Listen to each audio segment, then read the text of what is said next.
host. Thank you for having me. Took some notes, definitely. And I didn't know you were free. Subscribe. Music world. Oh, wait, tell me. Long time. That was a different life. Well, my name's Elisha Ali.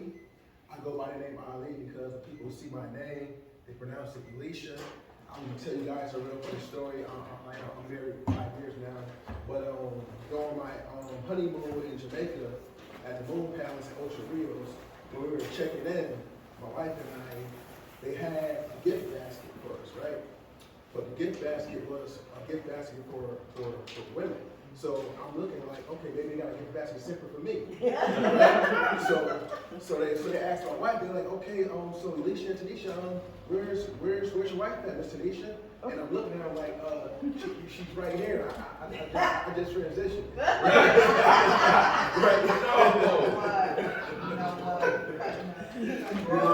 But I said, no, I get that all the time, but that's why I go by the name Ali. So I always tell that story whenever I introduce myself. You find my full name, Elisha Ali, not Elijah. The J is Elisha. Elisha. So a lot of people can pronounce it, so it's called Ali. Well, Miss Anita hit me up, I believe, was it yesterday? Something like that, yeah. And she was like, hey, are you interested in speaking for class? And I was like, hey, I'm with it. I still got my stuff on because I was in the kitchen. I call it the content kitchen. I'm cooking right now. So I had to leave. I got some stuff on the stove just simmering. So it's going to be good.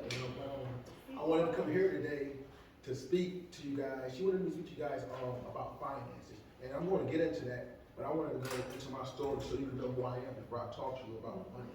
Right? Definitely. So again, my name is Elisha Ali. Born and raised here in Brooklyn, New York, East Side, Delta, Cortland. I've been over there since I was 4 years old. I'm not saying that to brag. I'm complaining.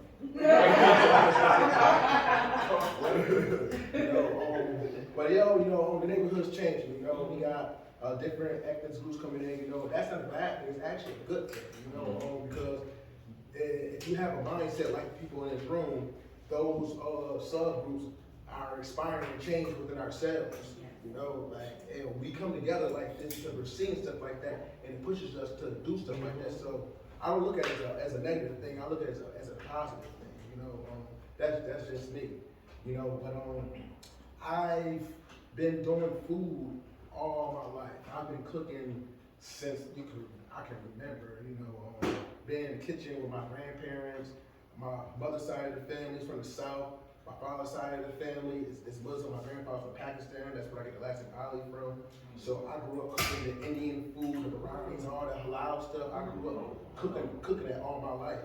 And then on my mom's side of the family, I never really dabbled with the southern food because it was always cooking pork and stuff. So I never really was messing around with it. I seen it, And going through grammar school, high school, fast forward, I had to figure out what I wanted to do in life.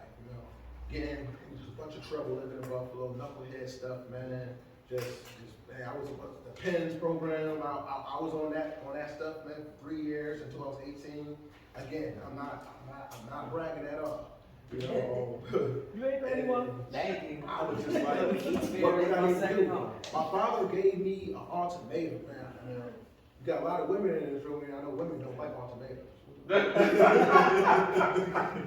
So my father gave me an ultimatum. So just imagine when a 17-year-old kid and my father tells me, say, hey, so you figure out what you're doing for college yet? Mind you, I didn't want to go to college. I didn't want to go to school after that. I hated school. I just knew I knew how to read real good. I knew how to write excellent, and I knew how to count.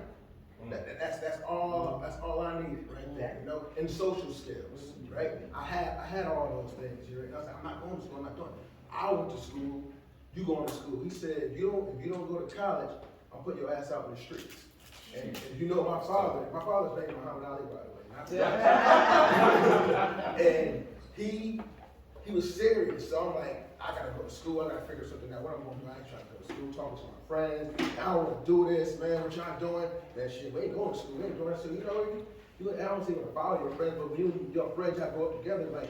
We plan on what we gonna do. Right. None of us was gonna go to school. We already had a plan on what we was gonna do, but my father was different, so I had to go a different route, And I went online And I'm like, man, I'm 2 years.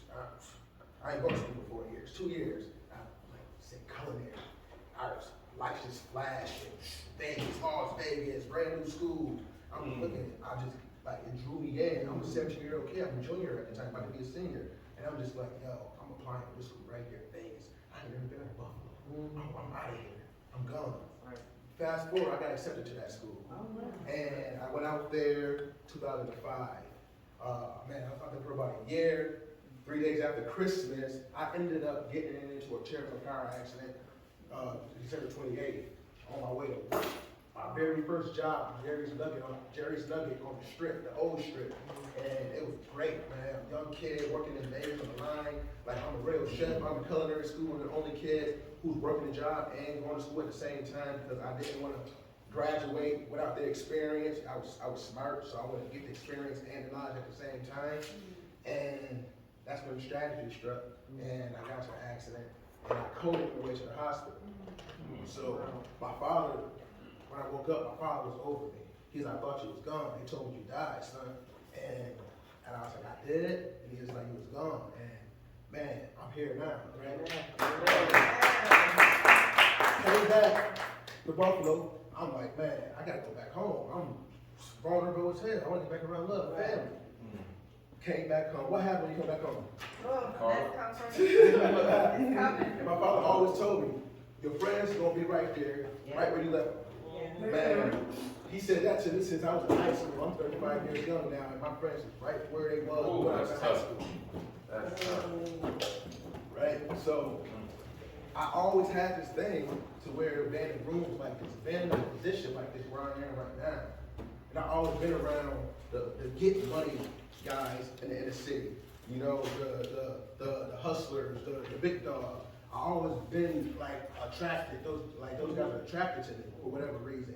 You know, I always had like the popular girls and stuff that people used to have to spend money on. So I was just always, but I never felt worthy to be in those positions, you know. I never feel like why me all the time. And it took to down to 35 years old to realize what that was called. 35 years young, I've been going through all these dark times all my life until now. And I realized what that was called. It's called imposter syndrome. It's called imposter syndrome. I'm sure you all feel like why me? Am I good enough? Like, no, you are good enough, or else you wouldn't be there. Right. You know, but I always felt like that, you know. And that energy, it started showing. It started not showing on the inside, it started showing on the outside. And I started acting like I wasn't good enough. And I started acting like the person that I'm not supposed to be because I feel like I'm not, you know? And then getting around your loved ones because you're elevated and you're up here, you're reading different things, you're eating different things, you're doing different things, and they still the same, and they treating you like you, like, and so now you're like, damn, am I really like, you know, damn, and fast forward, I could have been a long time ago, but I said this today. Do not allow your love and your loyalty to conquer your destiny. Don't allow your love and your loyalty to conquer your destiny. I like Real. Don't allow your love and your loyalty to conquer your destiny. Meaning, love expires and loyalty expires. You know, I'm not saying be disloyal or stuff like that, but you just gotta be wary of that. You know what I mean? Because, man, you're gonna be however old you is, and you're gonna do it in front of the click, you're gonna be like, dang. Like dang. So I've always receive these messages, but I never applied it, man. I've been receiving these messages all the time. I never applied it, you know? I never applied it, I just received it. It didn't feel good. Oh, I just learned something new. But you ain't walking it, you know what I mean? And that's why you end up doing in a circle, man. In a circle, man. And it's crazy. So that's imposter syndrome, man. You don't want to have imposter syndrome, man. You are worthy enough. You are good enough. You are in these rooms. You are getting reached out. People reaching out to you for a reason, you know. And they both touched on something, and they said that your network. That's very true, right? People always talk about how much money they got in the bank. It ain't about how much money you got in the bank. How many friends you got in the bank? Because your friend bank is way more valuable than the money that you got in the bank. you know, because intentionality breeds resources. Intentionality breeds resources. When you're intentional in what you want and what you're doing and what you're saying, you're going to get, you reap what you sow. So intentionality breeds resources.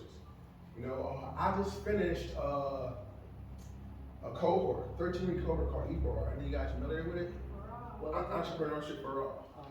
It's a 13-week long program, and it's wonderful. You went through it as I went through the accelerator program, right? They have actually been mentored. You should do it.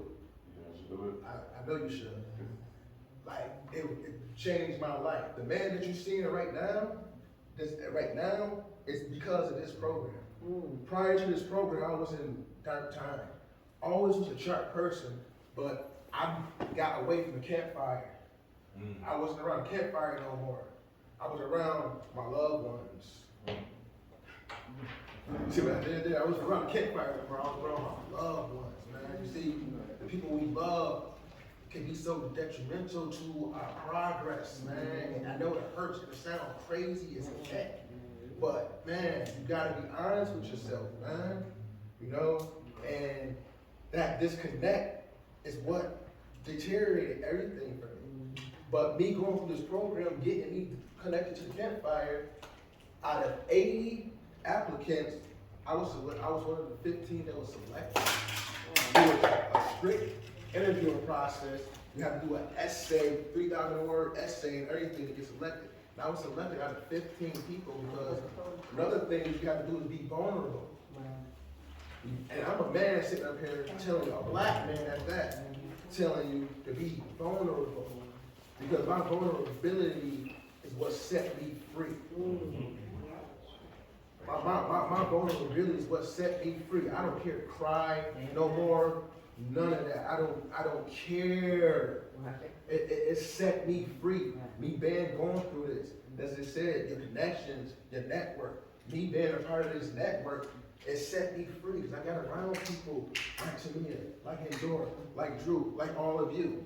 And we're pouring into each other. Just how many days you guys get together, that's what we were doing in this cohort. And what else they did, they paired me with 3 different mentors. These are 3 complete strangers I don't know. I'm a chef. They don't do anything in my industry at all. One person is an accountant. Another gentleman works for Launch New York. And this is my white brother. Because he changed my life, right? He changed my life.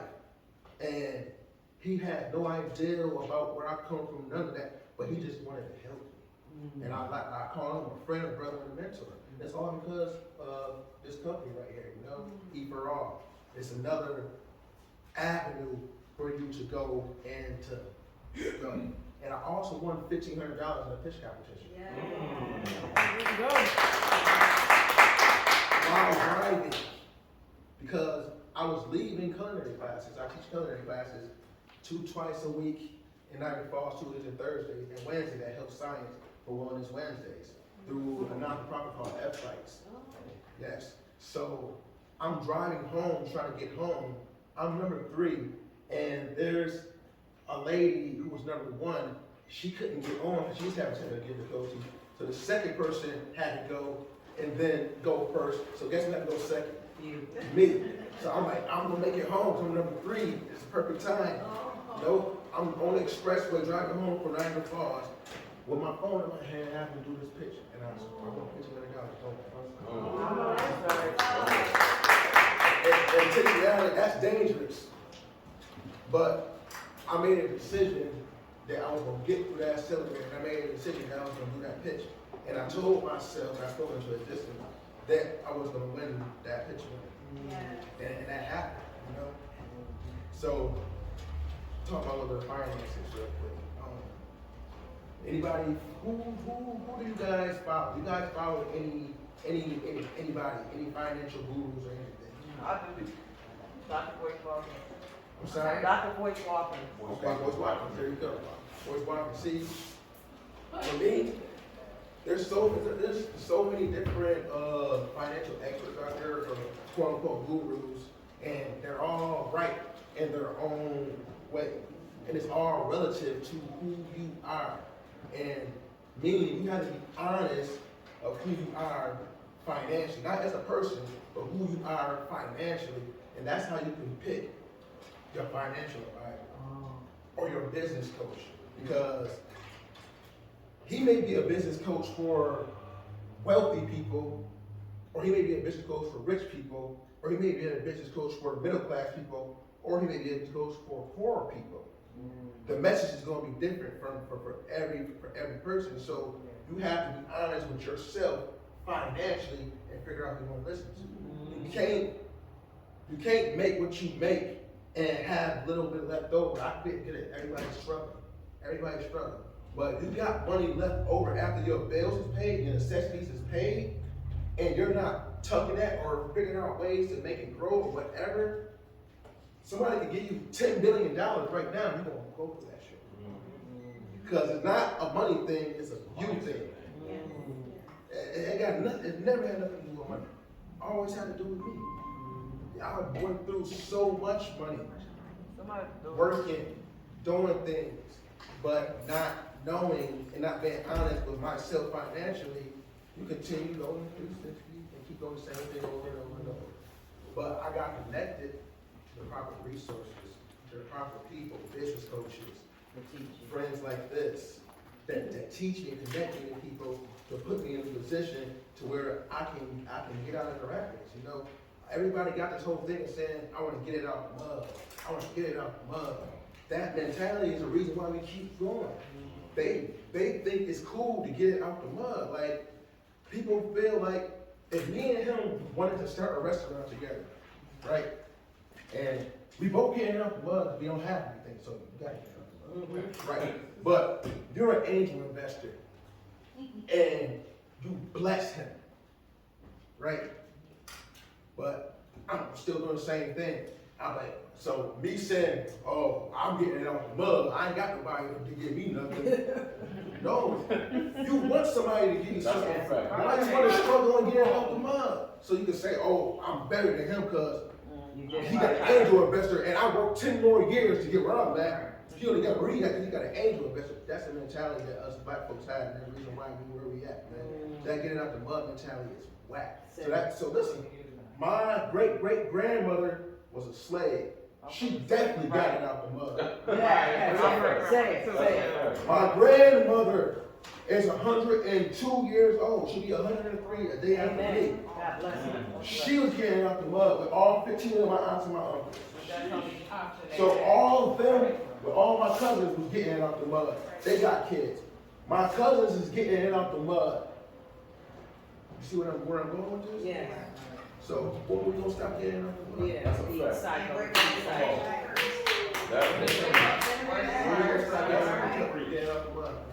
I want to leave it this. Intentionality breeds resources. You are worthy. You are good enough. Imposter syndrome, no more.